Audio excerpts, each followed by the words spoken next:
Assalamualaikum warahmatullahi wabarakatuh.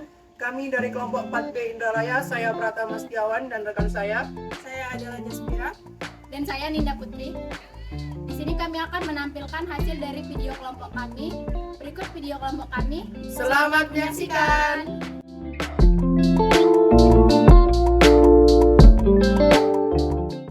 Asam deoksiribonukleat atau DNA adalah polimer nukleotida yang mengandung informasi genetik. Pada molekul DNA, mengandung instruksi suatu organisme untuk sintesis protein, pertumbuhan sel, dan bereproduksi. Asam deoksiribonukleat pertama kali diamati oleh seorang ahli biokimia Jerman bernama Friedrich Miescher pada tahun 1869.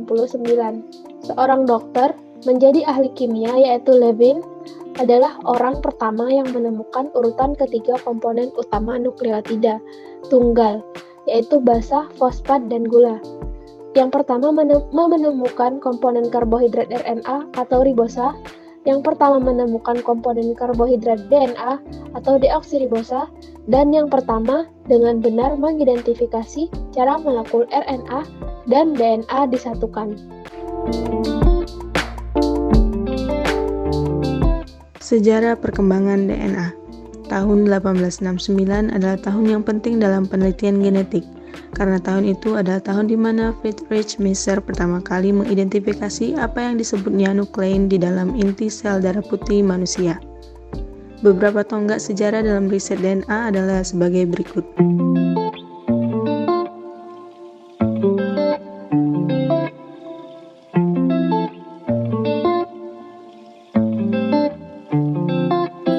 Struktur DNA dan RNA. DNA terdiri dari molekul yang disebut nukleotida. Setiap nukleotida mengandung gugus fosfat, gugus gula, dan basa nitrogen. 4 jenis basa nitrogen adalah adenin A, timin, guanin, dan sitosin. DNA terdiri atas 2 rantai polinukleotida yang saling terpilih atau double helix. Double helix, 2 pita yang terpilih saling terikat melalui ikatan hidrogen di antara masing-masing pasangan basanya. Keadaan saling berpasangan atau complementary nature bagi DNA merupakan inti kapasitas untuk replikasi diri atau self-replication. Pasangan GC lebih sulit terpisah dibandingkan pasangan AT. Pasangan GC di sini merupakan guanin dan sitosin, sedangkan AT adalah adenin dan timin. DNA memiliki struktur yang teratur, orientasinya lebar antara nukleotidanya panjang dan jumlah nukleotida perputaran helix adalah konstan. Semua fitur ini dijelaskan oleh Watson dan Crick. Urutan asam amino dari setiap protein dalam sel dan urutan nukleotida setiap RNA ditentukan oleh urutan nukleotida dalam DNA sel. Segmen molekul DNA yang berisi informasi yang diperlukan untuk sintesis produk biologis fungsional, apakah protein atau RNA disebut sebagai gen. Nukleotida memiliki 3 komponen karakteristik. Yang pertama, basa nitrogen, mengandung nitrogen, 2 pentosa, 3 satu atau lebih fosfat. Molekul tanpa gugus fosfat disebut nukleosida. Basa nitrogen adalah turunan dari 2 senyawa induk, pirimidin dan purin. Basa pentosa dari nukleotida umumnya adalah senyawa heterosiklik. Gambar tersebut memberikan struktur dan nama dari 4 deoksiribonukleotida utama atau deoksiribonukleotida 5 monofosfat, unit struktural DNA, dan 4 ribonukleotida utama atau ribonukleotida 5 monofosfat, unit struktural dari RNA. Nukleotida baik DNA maupun RNA berpolimerisasi secara kovalen melalui ikatan fosfodiester di mana gugus 5 fosfat dari satu unit nukleotida bergabung dengan gugus 3 hidroksil dari nukleotida berikutnya.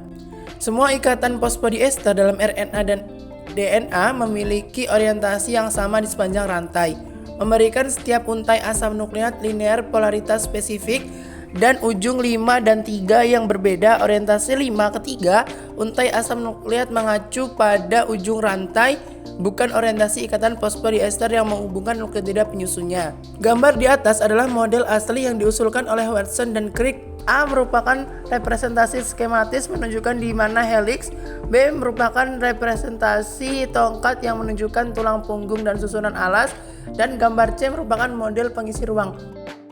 Replikasi DNA. Replikasi DNA adalah proses biologis yang penting. Fungsi utamanya adalah menghasilkan DNA baru untuk pembelahan sel. Proses ini memiliki beberapa langkah yang berbeda untuk dipahami. Faktor-faktor yang merupakan syarat mutlak untuk memulai replikasi DNA adalah gugus 3 aksen OH bebas dan cetakan DNA. Primer RNA menyediakan gugus 3 aksen OH bebas. DNA yang akan direplikasi berfungsi sebagai cetakan. Penting diingat bahwa semua replikasi DNA berlangsung dalam arah 5 aksen sampai 3 aksen. Pada gambar tersebut adalah DNA polimerase 1 dan 3. Polimerase 3 adalah enzim replikasi utama yang melakukan pemanjangan untai DNA. Ia menambahkan nukleotida pertama ke primer RNA dan kemudian menumbuhkan rantai dengan menciptakan ikatan fosfodiester. Ini juga memiliki fungsi proofreading atau exonuklease. 3 aksen, 5 aksen yang menghilangkan nukleotida yang tergabung secara tidak benar. DNA polimerase 1 juga memiliki fungsi replikasi 5 aksen, 3 aksen. Tetapi fungsi ini terutama digunakan untuk mengisi celah pada DNA yang direplikasi yang terjadi ketika primer RNA dihilangkan. Enzim ini juga memiliki fungsi exonuklease 5 aksen, 3 aksen yang digunakan untuk menghilangkan primer RNA. Replikasi DNA prokaryotik dan eukaryotik berjalan dalam arah 5 aksen, 3 aksen. Ini menimbulkan masalah karena garpu replikasi bergerak ke arah itu. Masalahnya berkaitan dengan apa yang disebut lagging strand. Masing-masing primer dengan primer RNA dan DNA polimerase 3 dan dalam E. coli membuat untaian pendek DNA. Fragmen-fragmen ini kemudian digabungkan bersama ketika primer dilepas dan untaian diselesaikan oleh aksi DNA polimerase 1 dan ligase. Heliks ganda DNA dikatakan direplikasi semi-konservatif oleh DNA polimerase. Sebelum sifat replikasi DNA diketahui, ada 3 hipotesis yang diduga dapat menggambarkan sifat proses replikasi DNA.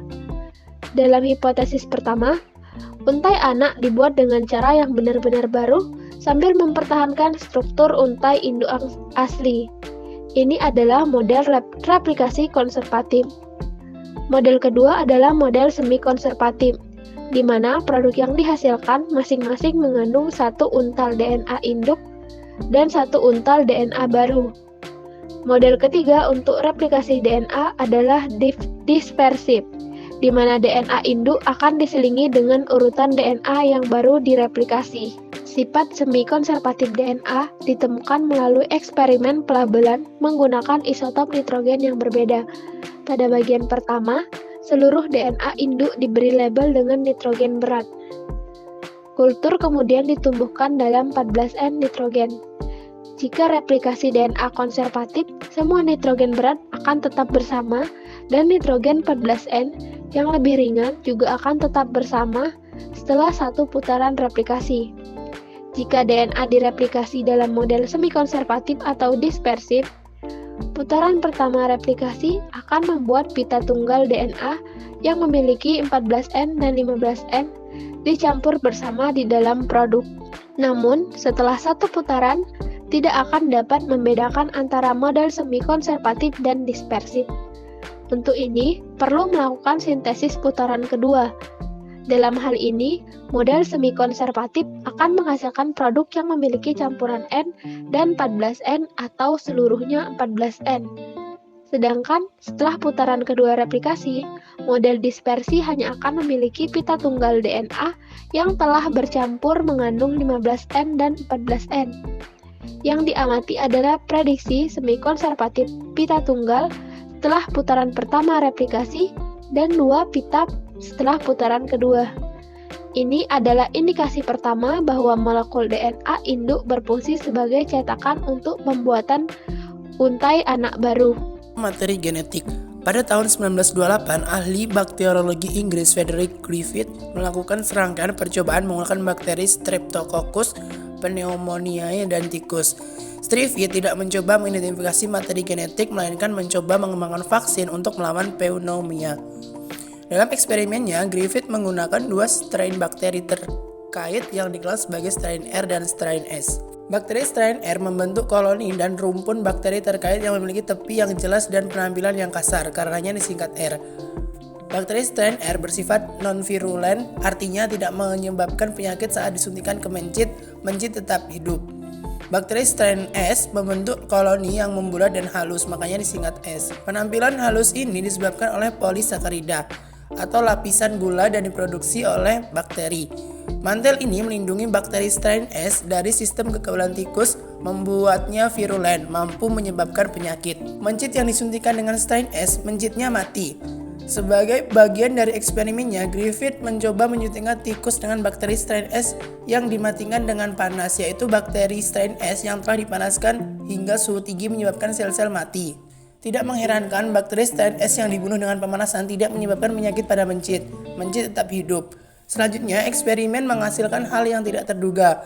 Ketika bakteri strain R yang tidak virulen digabungkan dengan bakteri strain S yang telah dipanaskan kemudian disuntikkan ke mencit, hasilnya mencit tidak hanya menderita pneumonia dan mati tetap. Ketika Griffith mengambil sampel dari darah mencit yang mati, ia menemukan bahwa itu mengandung bakteri S hidup. Griffith menyimpulkan bahwa bakteri strain R pasti telah mengambil apa yang disebutnya prinsip transformasi, dan bakteri S yang mati dengan pemanasan yang memungkinkan strain R untuk berubah menjadi bakteri berlapis halus dan menjadi virulen.